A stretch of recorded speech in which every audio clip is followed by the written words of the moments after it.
This is the Infotagion podcast, the vaccine to the disinformation virus. I'm Damien Collins, and in this podcast, our 50th in the series, I'm joined by a guest who has been one of the world's leading voices, calling out social media disinformation and the harm it can cause individual citizens and democracy as a whole.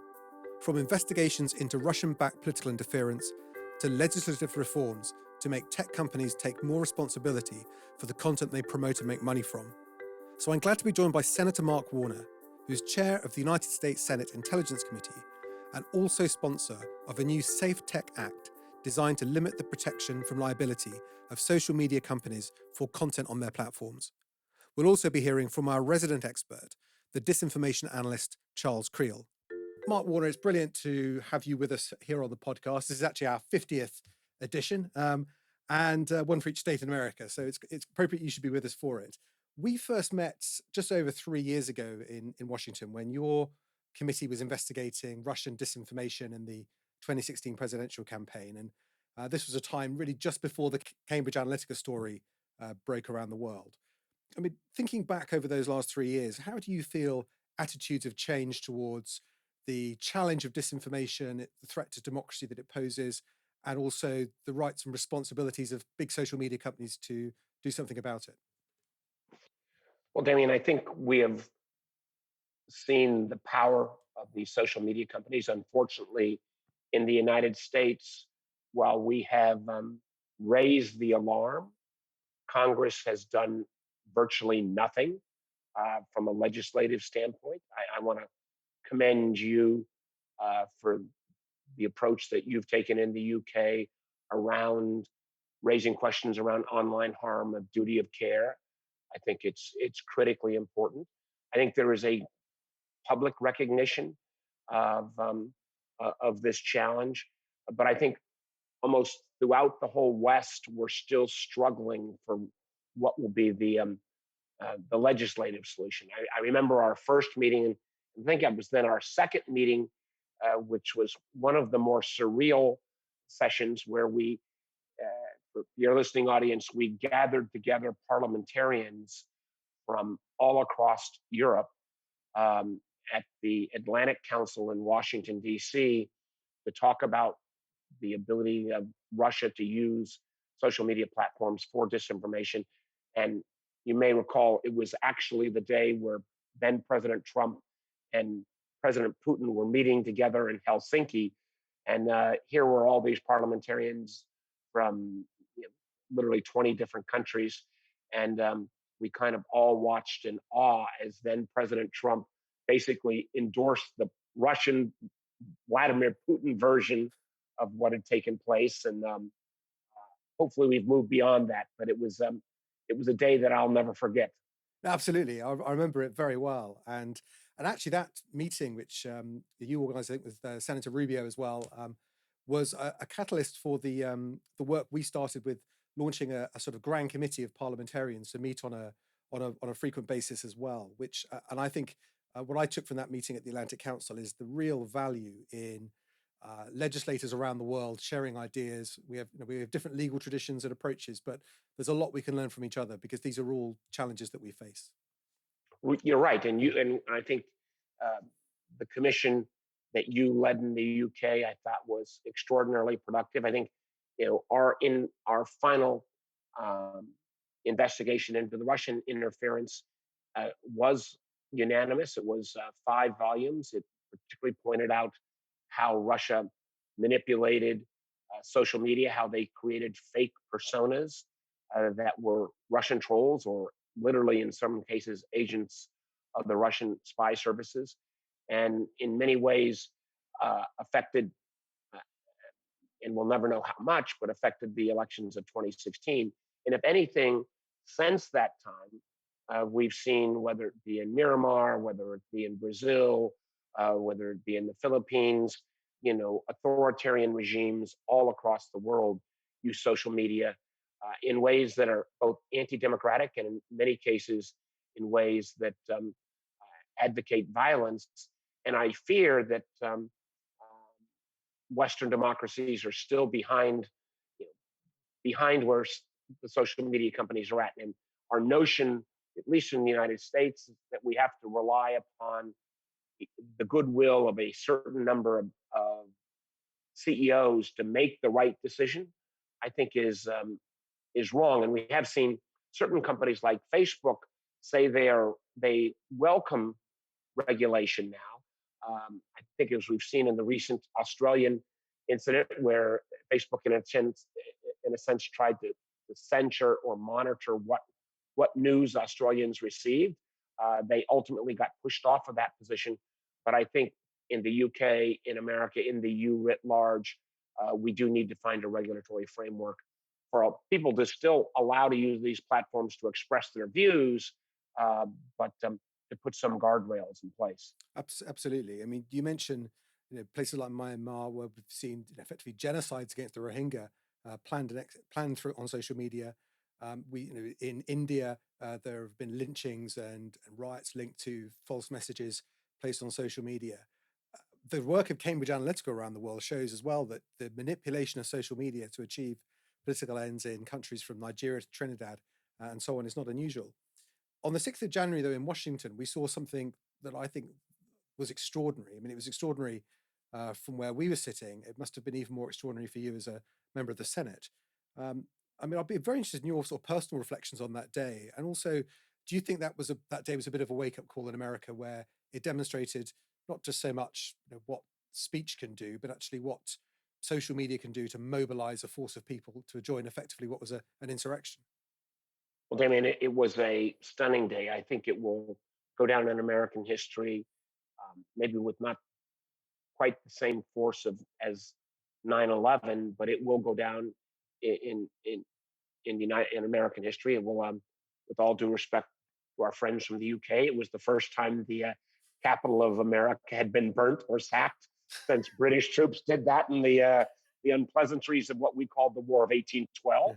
Yeah. Um, but I was on the floor of the Senate that day. I'd walked over, um, had seen these crowds starting to approach the Capitol. Before they broke in, I thought, of course, they would be stopped. Uh, Being on the floor of the Senate when they breached the Capitol, and in many ways we were unprepared. The ability to lock down the floor of the Senate was somewhat chaotic.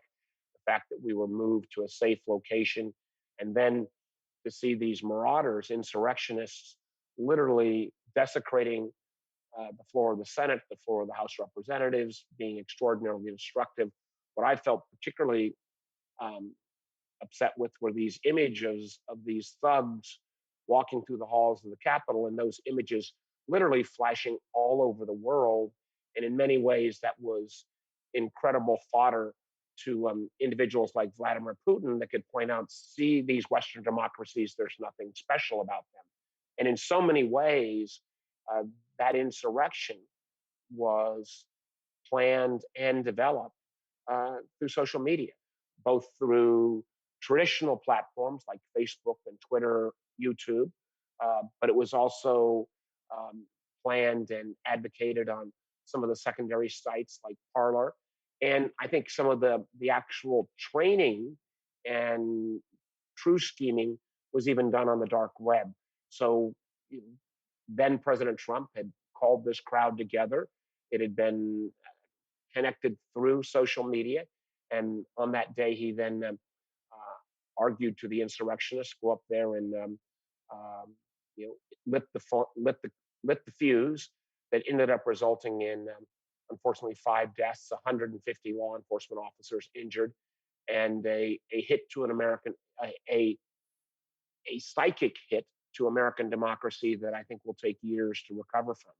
All of this making even more important um, the need for the American Congress to finally act on trying to put some guardrails around social media. And I hope in our podcast today, we can get into some of those areas where I hope the American Congress will act. Ex- Exactly, because I think for me, it's there was a lot of focus on the decision then of Facebook and Twitter to deplatform President Trump, taken in that immediate moment of that insurrection at the Congress. But it does, I think, beg the question of should those decisions be left just to them, when should those decisions be made, and what is the framework in law that sits around that? In America, obviously, that is the focus falls on your existing legislation, Section 230 of the Communications Decency Act, which gives them protection from any kind of liability for decisions they make about content on their platform. Obviously, in the UK, we've approached that argument through looking at issues of regulating social media through the online harms legislation, and the European Union is looking at something similar through its Digital Services Act. But you've proposed with some other senators a safe tech bill to reform Section 230. And what principally do you think needs to be done? Well, we have, as you're aware, and I want to commend you for your leadership in the UK, and frankly, your leadership on a more pan-European basis. You've been a very strong voice on this literally for years. Um, for many of my European friends, uh, they don't understand why we can't put some guardrails in place. We have um, the First Amendment in America, which guarantees that right for speech. My belief is that First Amendment guarantees your right to say stupid things, ignorant things, crazy things, but that right does not extend to have that kind of commentary amplified 4 billion times, a la Facebook. So the way we've tried to thread this needle, and there are a variety of other legislative approaches, from all out repeal of Section 230 that would then hold these platforms to the same levels of liability that a television station or newspaper, others within traditional libel um, rules. And let me say at the outset as well, Section 230, my background is, as you know, was I was in the telecommunications industry for 20 plus years. And back in the late 90s, when these platforms were first emerging, um, the idea that they were simply dumb pipes, a la the way a telecom company would be, and that the operator of the telecom company or the operator of these social media companies shouldn't be responsible, maybe had some merit as these companies were starting in the late 90s. By the time we come to the 2020s, where these companies uh, have as great a power as any company in the world. In America, 65% of Americans get some or all their news off of Facebook and YouTube and Google. Um, they are not dumb pipes. There is a great deal of selection going on in terms of what kind of news you receive. And my view is that the decision that Facebook and Twitter and Google make is not that they bring a particular political bias left or right. They bring a bias that's going to reinforce your views. If you lean left, you're going to hear further left news. If you can lean right, you're going to hear the opposite. So what we've tried to do on Section 230 is say, you know, that First Amendment right exists, but there are certain areas that Section 230 should not apply to. And let me give you 3 or 4 examples. First of all, Section 230 should not apply to commercial advertisements on the web. If Facebook uh, is earning revenue from a firm that is promoting a financial scam on the internet, Facebook should not be protected from the illegality that is coming out of that paid advertising. Number one. Number two, there, both in the UK and the United States, we've seen enormous um, issues around cyberbullying, around abuse. Um, there was a famous case, a so-called grinder case, where an individual, someone took someone's identity, they falsely printed someone's name and workplace, encouraged harassment, and the individual who was being harassed could not even get relief um, under the guise of Section 230. We said that if in our legal system, for an individual who has been a victim of abuse to go to the courts and get what's called injunctive relief, which has a higher legal standard, we're saying if you can get injunctive relief um, uh, in a court system, Section 230 should not protect you against injunctive relief. Number three, we also said uh, our civil rights laws should not be prohibited from being enforced. Many of these sites preach extraordinarily racist and hateful behavior. Though that kind of speech would be violative of civil rights laws if you were making those statements in another setting. So we said civil rights laws should be able to be included. Um, we also say you should not be able to bar suits under what we call the Alien Torts Claims Act, so that this would apply to the circumstance where if the Rohingya were being and have been, as we know, history has shown, victims of genocide by the Myanmar military, and someone wanted to bring that kind of suit in the United States, that suit should be able to move forward. And then finally, we also say if there is a wrongful death action that would come out of a of some of the activity that takes place on the web, Section 230 should not be a legal bar against those kind of activities. So this is not a perfect solution, but in my mind it falls short of full repeal. It says let's go ahead and maintain the basic premise around Section 230 First Amendment protections, but exempt those protections from certain activities. And there is a precedence in the United States on this because we have already banned child pornography, we have banned sex trafficking, we have banned bomb making. So there are already are exemptions to Section 230 and our so-called our Safe Tech Act. I hope is that same kind of balance, and I think it's terribly important, not just in terms of the United States, but also because one of the things that took place under the Trump administration was that as the United States started to do more bilateral trade agreements for the first time ever, um, the previous administration tried to build these Section 230 protections, which are, in a sense, get out of jail free cards for the Facebooks of the world into our bilateral trade agreements. We did that.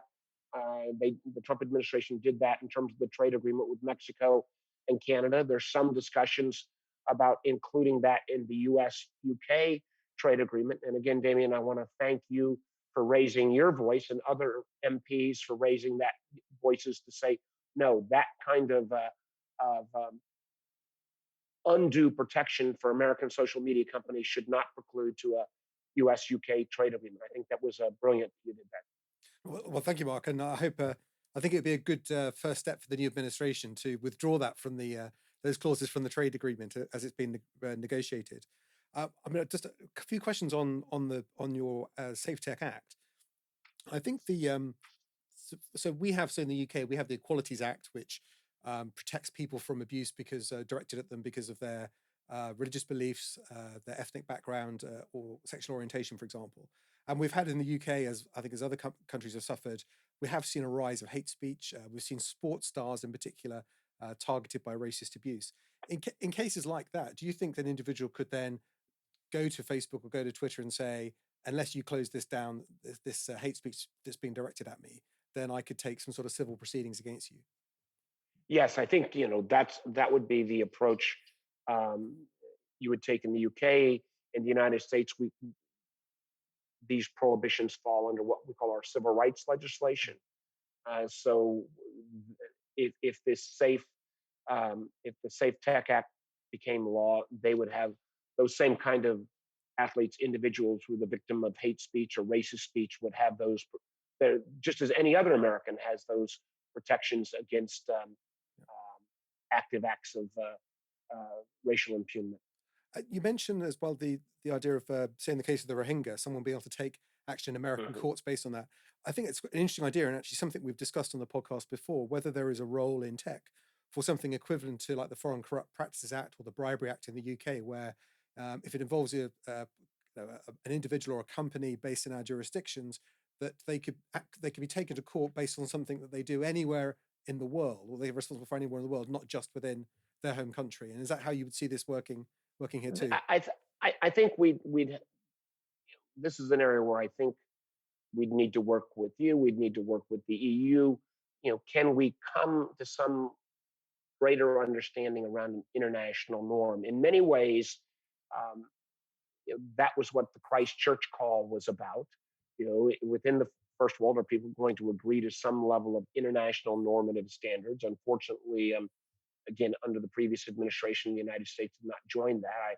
I believe the Biden administration will participate. This is an area where getting the details right makes sense. But I recall we had Facebook testify before the Intelligence Committee, and uh, Sheryl Sandberg from Facebook acknowledged that Facebook did have at least moral responsibility on how the Myanmar generals were using Facebook's platform to preach the kind of hatred that ended up leading to literally uh, what the equivalent of genocide against the Rohingya.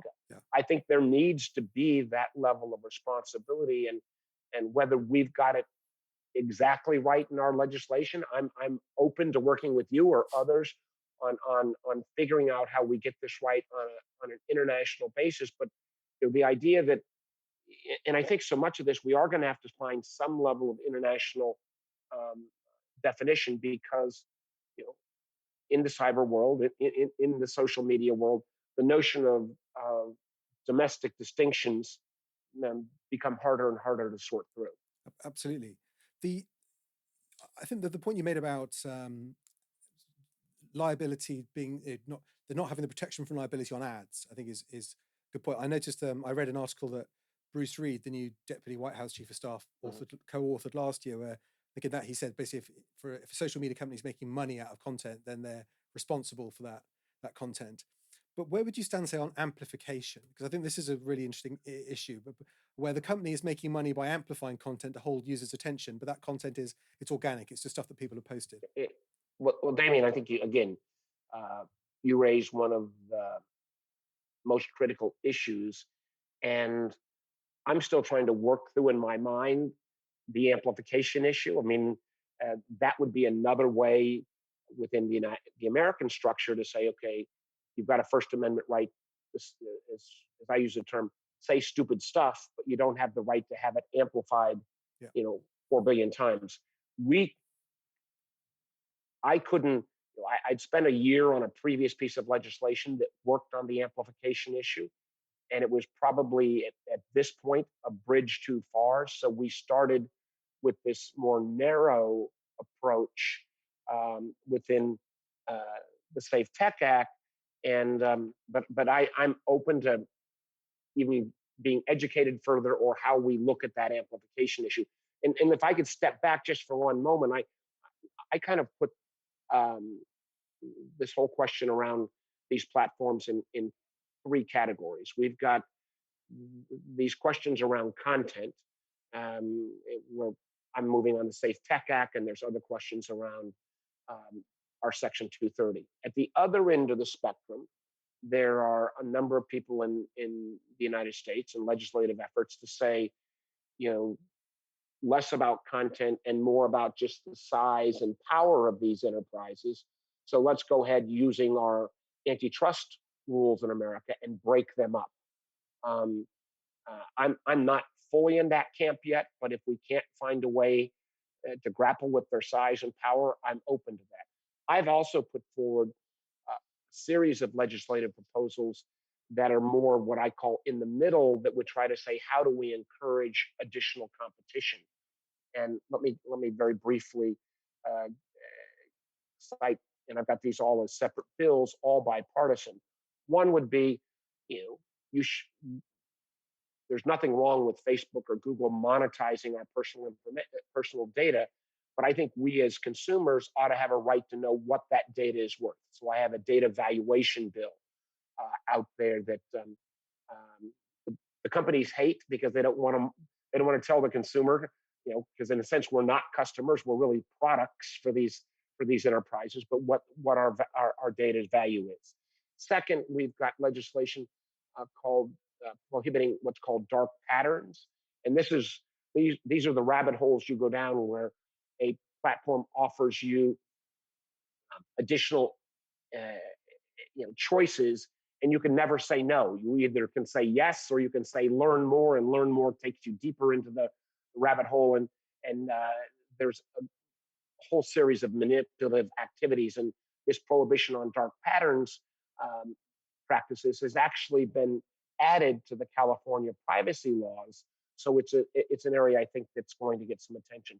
And then third, on a pro competition standpoint, um, as you know, my background was in telecommunications, and it used to be very difficult in America if you were going to move from one telco to another until we had what was called number portability. So you could move from one company to another and keep your same phone number so you didn't have all the hassles of trying to re educate all your friends. We've got legislation that also would say if you're tired of how Facebook treats you, you can move all your data easily to a new site and still have interoperability back to those friends and family members who would remain on Facebook. So these the the, the data portability, the data valuation, the dark patterns legislation, I put these kind of in a middle category that would try to add more competition into the space. So we've got breakup on one end, we've got pro competitive actions as another area, we've got Section 230, and then the final area where again, um, uh, the EU and the Europeans and the Brits have obviously are way ahead of us, and that is having some level of national privacy legislation. We've got that on a few individual states. California, my state, Virginia, just added it. But again, this is an area where we lag you guys in the UK and in the EU. Do you think, in terms of enforcement on these things in the UK in particular, we see the role of our communications regulator as being the guardian of the codes that we would legislate for and would have powers to audit and inspect the tech companies to make sure they're complying. Do you see in America a similar sort of role for the FCC or a similar body or a new body? You What know, it's um, the FCC's record in this space is a little bit spotty. So whether it is the FCC, whether it would be the Justice Department, I think that is still an open question. I think most of us are starting with the FCC, but they would have to, I think, up their game. There's another body we have that's around our competition body that's called the Federal Trade Commission, the FTC.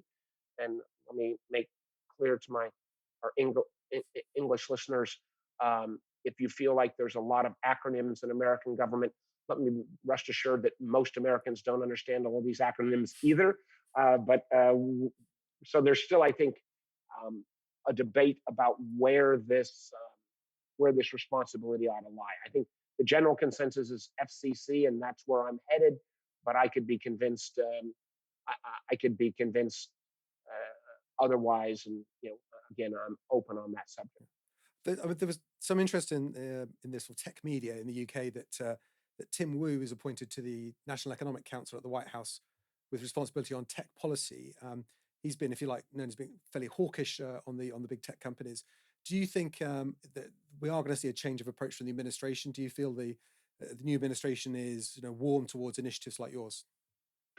I hope so. And Mr. Wu has got a long academic record in this space. You mentioned Bruce Reed, who is the president's deputy chief of staff. He also has a long history in this field and someone I've worked with very closely. Um, and as you probably have seen in the UK as well, these companies have a tendency to say, hey, we welcome regulation, but they welcome regulation at the macro level. But then when you actually start trying to get into the details and how you draft legislation, they ended up being a little less cooperative. My belief has been, and I hope the administration does move, but my belief has been the platform companies took advantage of the dysfunction of the United States Congress and put off legislation for some time. It may come back and bite them, because by the time we finally do regulate, I think we will end up with a much more rigorous regime than if we'd started years before. And my hope is we can learn from um, on privacy from GDPR. I think we can learn from some of the issues around content. But as we've from what's happened in Australia, what's happened in France, what's happened in the UK, but at least from my following, uh, that as you guys have gotten into the details of the content regulation, you know, that you're still sorting through how to exactly get it right. I've some of these proposals, I think I recall the French moved very aggressively and then they kind of hit a bit of a roadblock. So I hope we could find more ability as parliamentarians across the West to learn from each other. I think that's right. And I think actually if you like, the tension in the American system because of the constitutional protections of free speech, I think of actually they're a good thing for us to consider too, because you've got to, we all want a world, regardless of what our laws or constitutions say, where people can speak freely and share ideas and indeed have the right to say things that other people will disagree with, but at the same time, not allow social media to become a space that is dominated by hate speech, disinformation, and the organizations that can mobilize the greatest number of cyber warriors to back their cause. And then you can end up with what happened on the 6th of January, where I think we have to be concerned not just about the events of that day, but the drumbeat of information that led up to it. And I think we're seeing what I've seen from my role now as chairman of the Intelligence Committee is that these what we call here domestic violent extremists. This is not an American only phenomenon. There are similar individuals, maybe not at the same numbers in the UK, but we see a great deal of this activity in Germany, in Eastern Europe. We often see it amplified by Russia through both its parts of its trolls army, but also part of the RT and Sputnik tend to amplify as well these activities. And there was Eric Schmidt, who was one of the was the longtime CEO of Google, who recently raised the point of can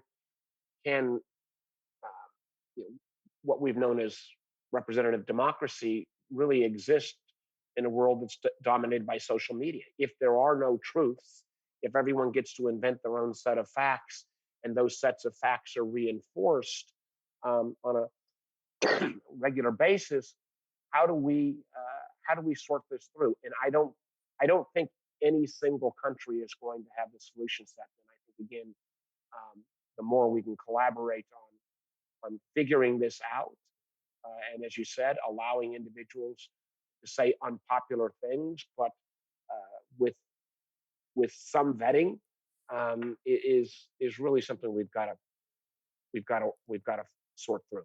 Absolutely. Mark, thank you so much for joining us for the podcast, and good luck with your legislation. Well, thank you so much, Damien. I look forward to our next time in person. Absolutely. Be well. You too. Thank you, sir. Thanks. Bye-bye. Now, Charles, you've been listening into what Mark Warner had to say, and tell us what are your thoughts and what's caught your attention in the last few days? Thanks, Damien. As you can probably hear, I'm coming to you this week from London and in Brixton, and it seems like I'm in the great winter storm of 2021, like I should be leaning into a microphone and recording the weather. But as we've said, this is actually our 50th show. And if there's one thing I've learned over the last 50 episodes, it's that there are too many stories to cover. Every week, between new disinformation campaigns, new attempts at legislation, Facebook's ongoing obstreperousness, it gets really tough to pick the subject that might be most important for our listeners. So today I think I'll give viewers a few choices and cover everything from Google to the police to Amnesty International. First up, Wired magazine is reporting that the UK police and tech companies have been quietly testing a new web snooping tool with serious implications for privacy. For the last 2 years, the Home Office and the NCA have been testing a system that could log and store the web browsing of every single person in the country. It's being conducted under the Investigatory Powers Act 2016, and civil liberty organizations are not happy. Next up, search giant Google announced a move in the opposite direction. They've pledged to stop selling targeted ads based on customers' web browsing history. According to a blog post from their director of product management, Google will phase out third-party cookies and will not install alternate identifiers to track individuals as they browse across the web. Google says instead, their web products will be powered by privacy-preserving APIs which prevent individual tracking. To show they mean business, Google have published a white paper on GitHub titled Evaluation of Cohort Algorithms, and let's just hope that this is a move towards transparency with tracking and with algorithms. Next, in the U.S. and in the ongoing battle for sanity around the recent election, Representative Zoe Lofgren has quietly posted a nearly 2,000-page report documenting social media posts by her Republican colleagues who voted against certifying results. The report chronicles Congresspeople's social media activity from just before the election to just after the January 6th insurrection. It's a damning document and more proof that even adult children should listen to their parents when they tell them to be careful what they post online. And internationally, it looks as though Amnesty International has fallen victim to an online influence campaign with dire consequences. Masha Green writes in The New Yorker that Amnesty International will no longer consider the jailed Russian politician Alexei Navalny a prisoner of conscience. The turn of events was a result of a pressure campaign. When Amnesty declared Navalny a prisoner of conscience in January, their offices around the world were flooded with near-identical gotcha-style emails asking pointed questions about the declaration. Mostly, this was like digging a knife into a tender joint, trying to produce a reaction that could then be used by Moscow spokespeople and the Kremlin-run press. And it worked. Amnesty then declared Navalny had made hateful statements in the past and would no longer be considered a prisoner of conscience. Meanwhile, thousands of Russians have been arrested in protests against Navalny's detention. What's notable here is that Amnesty, who, when it comes to the use of social media and email campaigns, are probably the world's most skilled charity, they've now fallen victim to their own weapons of choice. Damien? Thanks so much, Charles. It's great to have you with us again. You've been listening to the Infotagion podcast, hosted by me, Damien Collins, featuring Mark Warner and Charles Creel. It was produced by Lucy and David Dargahi.